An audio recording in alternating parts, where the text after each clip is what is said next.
Ha! Made you look. Anyway, the playoffs, basketball, super exciting, right? You know, my favorite moment so far is Game 5 when we boycotted it. Despite the overwhelming plea for change, there has been no action. So our focus today cannot be on basketball. And I'm super stoked about it. You know why? Because it means people will actually have to acknowledge the potential issues of racism happening outside of the NBA, and they are going to have to let go of entertainment. So, why would a basketball fan be excited about basketball not happening? Well, just like I said like 2 seconds ago, it means they'll actually acknowledge the problems happening outside of it. You see, entertainment and performative activism seem to kind of go a little bit hand in hand, where performative activism is this way to say, hey, we're acknowledging the problem. Entertainment is a way to say, hey, don't look at the problems. And when they come together, it's kind of this really devastating effect on an actual movement's momentum. Think about the fact that in the midst of everything that happened with George Floyd, a lot of people were paying attention. There was a lot of energy towards it. And then it started to burn out once the media itself was like, all right, we're kind of bored with this. We're going to go look at something else. Usually you want to watch something fun. I don't know how protests that were, advocating to defund the police and get equal rights and stop making police so immune to any kind of actual, justice themselves. I don't see how, you would stop, but okay. And then reopening things, entertainment-wise, makes it so people now don't have to look at that. A lot of the things I have heard recently have, the sentiment that I've heard consistently has been, I can't wait for things to go back to normal, Here's the thing. That normal wasn't really working for damn near anyone, and it still doesn't, because there's like a lot of other issues. But again, I'm focused on the NBA. NBA as a whole was like, well, we're not going back to normal, we're going to be in a bubble, and we're going to acknowledge the issues going on. We'll put corporate approved messages on our jerseys, and we'll put Black Lives Matter on every single court, so you can't look away from the problem. Except you can, because the game will still be played, and when the game is still being played, then people don't have to. You can look away from Greg Popovich's speech after being asked about Patty Mills' availability. You can look away from Donovan Mitchell's post-game conference. You can look away from Tobias Harris mentioning Breonna Taylor. You can look away from all of these things, because ultimately the main event is the game itself, and when they start playing, that's all you care about. I have pretty much every possible name of someone that's died from police brutality or police violence, and on the back too.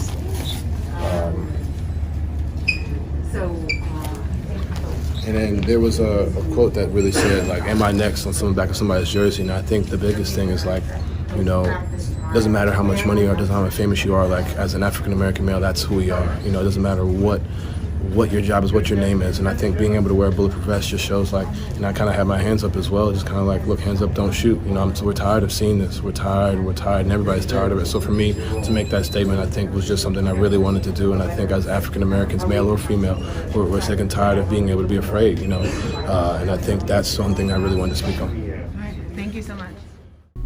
It's really easy for you to get distracted. That's what I should say. It's very easy for you to not have to pay attention, because these entertainment structures as a whole are some of the last bastions of normalcy before reality is like, okay, no, you have to pay attention. And a perfect example of this is how I think a lot of us in America were not taking Corona seriously until it got here. For some people that meant, oh no, Tom Hanks has it, it's legit, oh God. For sports fans, it was, oh my God, the NBA just shut down. Typically when these things go, hey, so we gotta go because we don't want to die, that's when everyone goes, okay, there might actually be a problem. It's not that everyone is like that. There's a lot of people, activists, who have been constantly parading that, hey, these are issues that need to get fixed. But again, when you're having fun, you kind of don't really want to pay attention to all the real stuff, especially if it doesn't affect you. It's the reason one of the most famous statements is, ignorance is bliss. You don't have to think about anything when you're ignorant to it. And I know a lot of people take ignorance as an insult, but if someone cares enough to tell you that you're ignorant to some things, that means they want you to pay attention.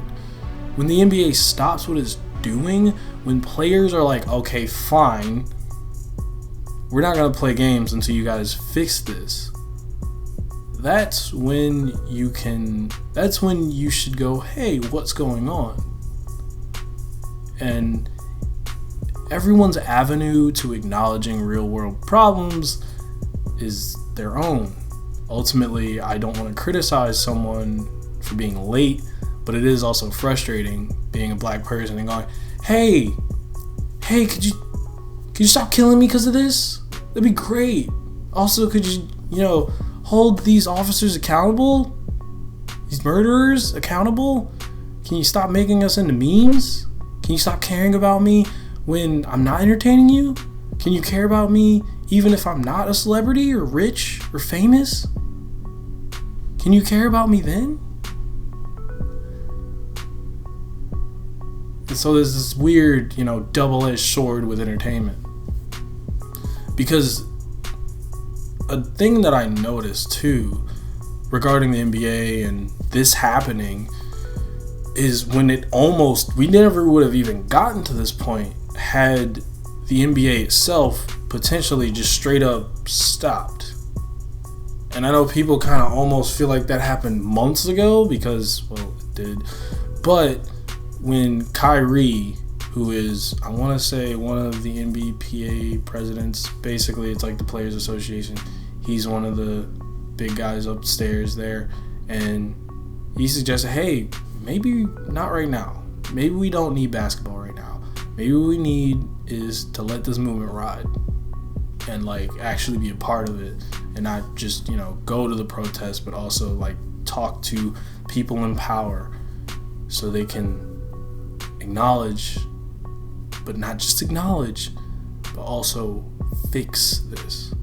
I think that's something that's ultimately frustrating about these points that people say, well, the NBA did acknowledge it. At some point, acknowledgement is borderline insulting. Like when a mayor puts up an avenue for Black Lives, or they put up a mural for Black Lives, it's great. People are still killing me though. They don't care that you put up a mural.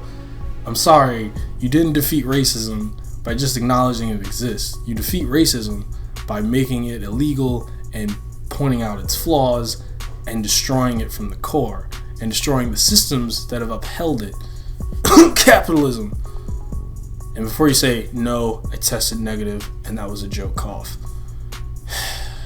So yeah, this is super big because it means that now there's one less avenue of entertainment for someone to be distracted by, and then they might go, hey, why are these players doing this? And like I said, I don't want to criticize the avenue of which you pay attention to.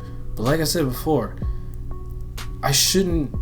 black people should not have to exist under a certain criteria for you to go, yeah, we shouldn't be racist to them and kill them indiscriminately.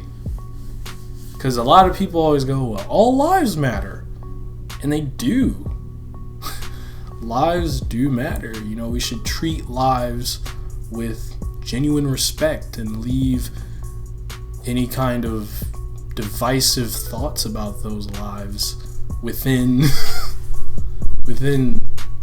fiction. But the reality is, I am at a disproportionate risk of getting killed because of the color of my skin. So when I say Black Lives Matter, it's not a divisive tactic. It is a statement that is saying, hey, stop killing me because of my skin color. Stop killing me because of racism. Stop making me a regular hashtag. It's exhausting. And I know this particular boycott was spawned by the Jacob Blake situation. And first of all, before I even just throw any words about that, and this is like, it feels borderline sadistic. I'm like just relieved he's still alive at this point. Because at some point you become so desensitized, you're just like, alright, okay, another black person died. And it's not that you aren't frustrated, but you're just like, these government institutions aren't going to do anything. We're going to protest and they're going to tell us that we're doing too much because some of us are just, unable to be desensitized and are enraged. Because it turns out the only time that people seem to acknowledge anything is when their wallet gets hurt. And while this isn't burning down a Target, the owner's pockets are still gonna, NBA owners' pockets are still gonna hurt.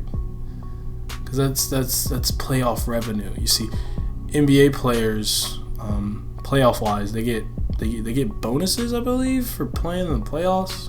Even if it's just the first round, I'm pretty sure like teams get playoff bonuses. And the farther deeper you go in, the more money you make and the more revenue you gain.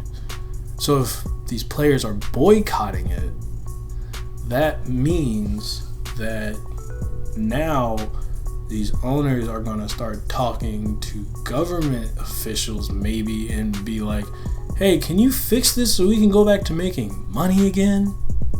It's the same unfortunate thing, is that ultimately we live in a capitalist society. I hate that word now. And the only way to ever seemingly force things to shift is to affect the bigwigs and their wallets. So yeah, while I was at first disappointed that the NBA had restarted and honestly had not watched conveniently until Luka hit a game winner, I did feel like really weird about it because I don't want to look away. I don't want to look away from these issues, not just because they affect me, but also in part because they affect me.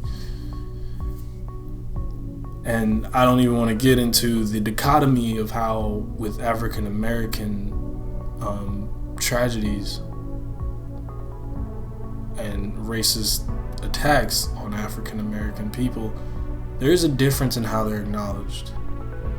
Black men sort of seemingly get the first kind of wave of like attention, and then maybe black women might get something, and then oh my gosh, the black LGBTQ, the spectrum of black people adversely affected by this stuff is definitely wide ranging.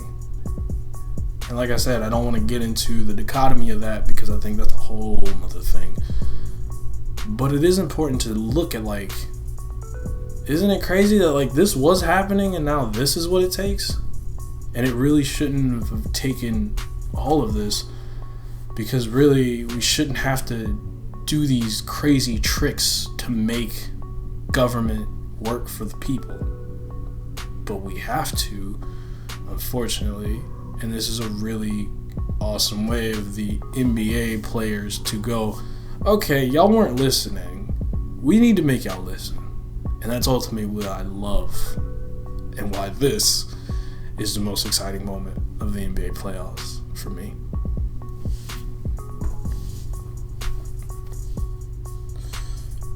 Ball's in your court.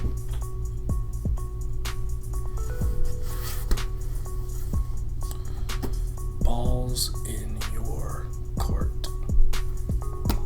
Let's get some real, tangible, legislative, and lawful changes made so that we can enjoy basketball and people don't get killed for the color of their skin.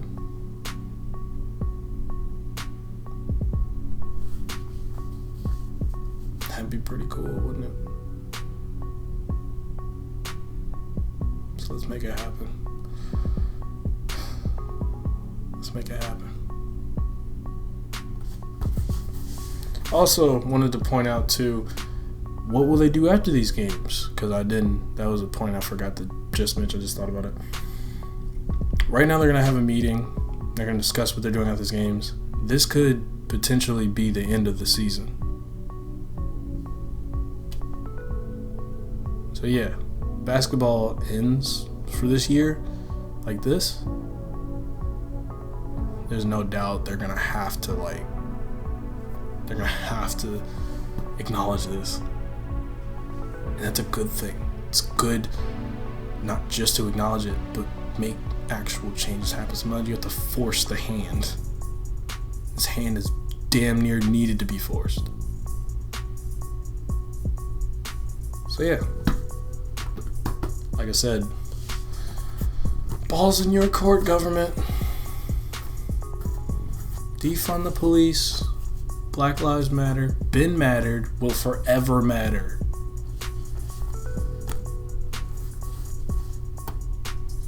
Well, this guy has said enough. For now, anyway.